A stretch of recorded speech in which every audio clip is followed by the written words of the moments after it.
Yo, yo, yo, what's happening everyone? Welcome back to another episode of Sports Talk of Elite Wages. I'm your host, Elite Wages, and yeah, it's been a long time since I've been on this. Had some stuff going on, been quite busy. Not really been the competitions or the contests on Fan Team for me to jump into, but back on Premier League this weekend. Really exciting end to the season as well. Obviously, a few battles at the top of the table with Man City and Arsenal fighting for the title. You've got a lot of Champions League places people are fighting for. Third all the way down to sort of 10th. I think I saw something about yesterday saying 11th place is 3 points off Champions League places, which is crazy to me. I saw something yesterday as well saying that Brighton, if Aston Villa win the Europa League and finish 5th, Brighton will get Champions League at 6th as well. So, there's a lot to play for a lot of these teams this weekend. And obviously, again, at the bottom of the table as well, we've got a nice relegation battle. Tottenham Hotspur currently in that 3rd relegation spot, fighting with West Ham. Nottingham Forest, Leeds United still not 100% safe, even though they look to be the safest out of the 3. So we've got a lot of good games this weekend, a lot of fixtures that need certain outcomes, and I'm going to try and exploit that in the fantasy sort of world. So we're going to get straight into the EPL fantasy football contest. It's the Fantasy Monster for this weekend. £20 entry, as always, for game week 34. A couple more games left of the season, but I'm basically going to be running down who I've selected for this particular game week. Starting off with the goalkeeper, and I'm going to go for, might sound a bit controversial, but at the same time looking for that differential to certain people. A lot of people are going to sort of go for the Donnarummas and things like that. The top sort of goalkeepers, maybe David Raya. A lot of those sort of high value goalkeepers, but for me, I'm going to go for Sarr, who plays for Wolves against Tottenham Hotspur. Obviously, Wolves already down. Well, if they lose against Tottenham, they will be down. Tottenham need a win to stay up, but for me, I'm sort of looking for Tottenham to go down. I don't think they look very good this season at all. I think they sort of deserve to go down. And I think there's a lot of teams that deserve to stay up over them. So I think the way their performances have been going, goal scoring hasn't been, too good. I'm going to back Jose Sarr to do the business against Tottenham to try and get them relegated. So I'm going to go for Jose Sarr, nice and cheap at 6.7 million as well. Good way to save some extra funds. I am going to go for Gabriel for Arsenal against Newcastle. Obviously, Arsenal still fighting for that title. Their next upcoming, they play twice before Man City play next again as well. So they need some good wins. This title could come down to goal difference as well. So they do need to keep a tight ship at the back. Newcastle haven't been looking good at the moment either. They've sort of dipped their form. And obviously Gabriel's last sort of 5 games aside for that Man City game. 3.7, 6.3, 6.3, 4.9, 2.3, 4. So some good defensive contribution points for Gabriel. So I'm going to go for Gabriel and Arsenal to keep, hopefully keep a clean sheet against Newcastle. Another one, I'm going to go for Luke Shaw. He's going to cost you 7.8 million, so not breaking the bank on defenders. Playing Brentford. Obviously, Brentford have been decent this season. They're looking for a European spot as well this year. Man United looking for Champions League place again, trying to solidify that number 3 spot. But Luke Shaw has, arguably been one of the United's best defenders. United do get Harry Maguire back this weekend.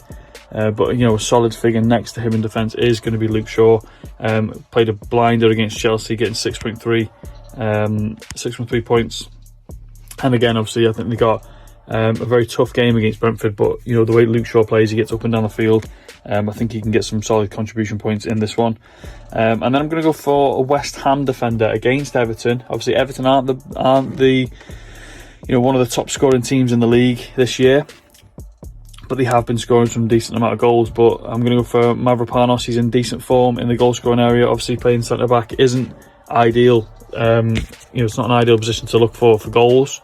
But in his last 2 games, we got 18 points against Wolves, where he scored 2 goals. also kept a clean sheet.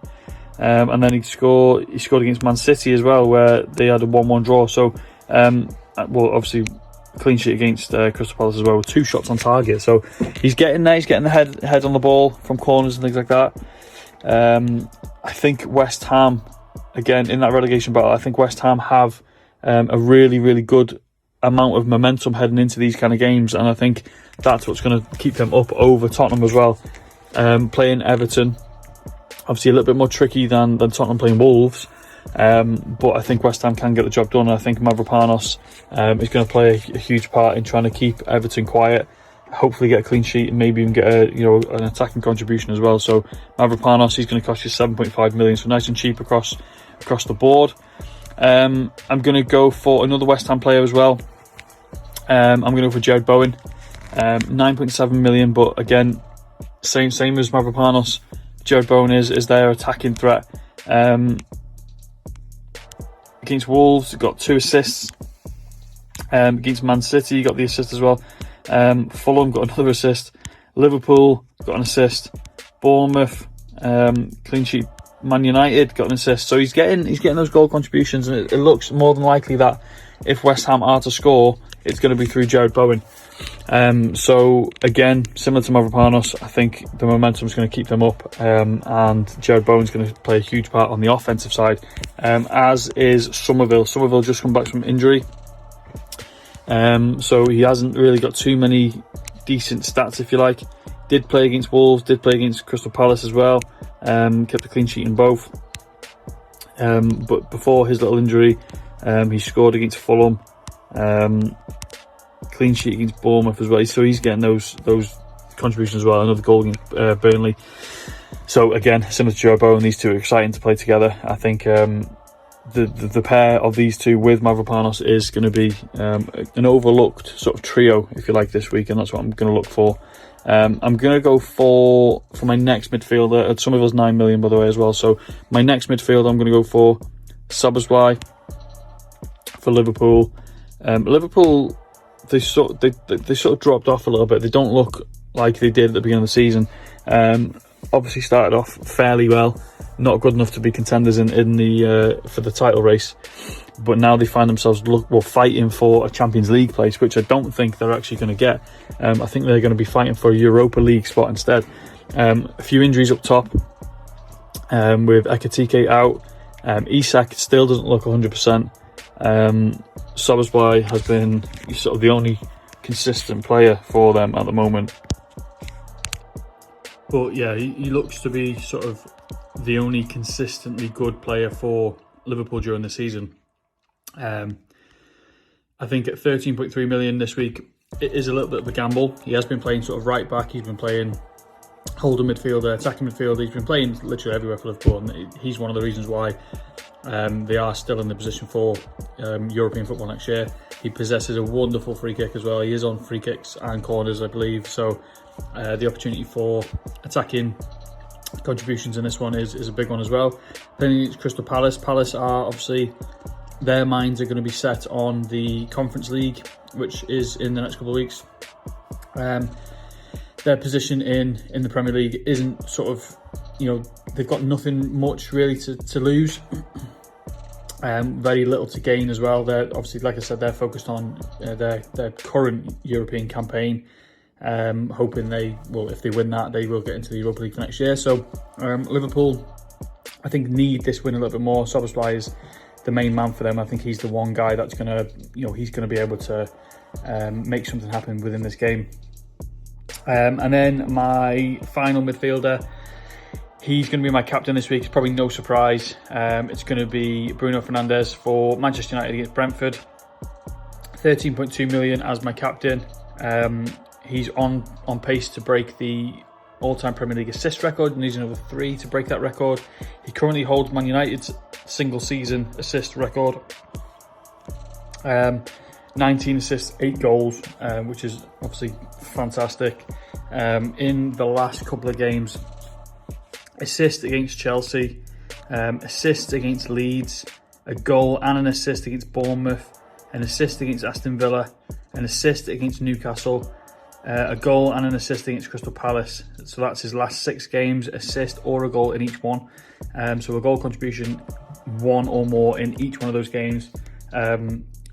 All coincidentally as well have been favouring Manchester United. So only one of those games was a loss, and that was against Newcastle. United need him to be able to help them win, basically. He's their main focal point in midfield. He's the main focal point of the team, and he's just an all-around wonderful player. And when he's on the ball, things happen. So I'm expecting that again, like I said before with Luke Shaw. We're pushing for that number 3 spot in the Premier League for Champions League, and I think this is an ideal game for Bruno to add another assist to his tally. And then pairing with Bruno, I'm going to go for Cunha. It was going to be either Cunha or Mbeumo, maybe even Šeško as well, but I'm going to go for Cunha. He's one of my favourite players for Manchester United this season. He hasn't sort of lit the team up in terms of goal contributions like he did for Wolves last year. 8 goals, 4 assists. Scored that goal against Chelsea to grab them the win. Did get an assist against Bournemouth. Scored the goal against Aston Villa, and also got another assist against Crystal Palace. So his form is getting better the last couple of weeks. A goal contribution averaging out to be 1 in his last 6 games. Again, another one of those really attractive style footballers, if you like. He's a really good player to watch. He drives forward constantly. And again, like Bruno, he makes things happen, but his link-up play with Bruno is phenomenal. Cunha likes to take shots as well. I think he averages about 3 shots per game. Varying from outside the box, inside the box, headers, all sorts. But he gets in those attacking positions, and I think if Bruno can find him, he's going to score. So I'm going to go for Cunha. He's going to cost 12.3 million. And then interestingly, on the other side of the ball, I'm going to go for Thiago. Obviously, he's second in most goals in the Premier League behind Haaland, which is phenomenal considering he plays for Brentford, and not one of these top of the league kind of teams. Brentford obviously pushing for a top 10 position, which is a really good feat considering where they were last year and the last couple of seasons. 21 goals, 1 assist for him. Form has sort of cooled a little bit. Scored 2 goals against Everton. And he also scored 1 against Wolves, but then against Burnley. But the teams he's been scoring against, like I just said, Everton, Wolves, Burnley, not sort of the class that Man United are playing at this year. But he did, however, score 2 goals against Man United when they met earlier on in the season. So he always has that what if sort of factor about him. And I think if you give him a chance, he's going to score a goal in this game as well. It would not surprise me to see him on the score sheet. So I'm going to go for Thiago. 8.9 million. I think he could be a little bit of like a variation. I think he could be low ownership this week as well. And then finally, back to the Tottenham and Wolves game. I'm going to go for Mane. Sort of form isn't on his side. He's got 2 goals, 2 assists on the season. Hasn't done anything too great in the last couple of games either. He's averaging under 1 point in the last 3 games. But he has played Leeds, West Ham and Brentford.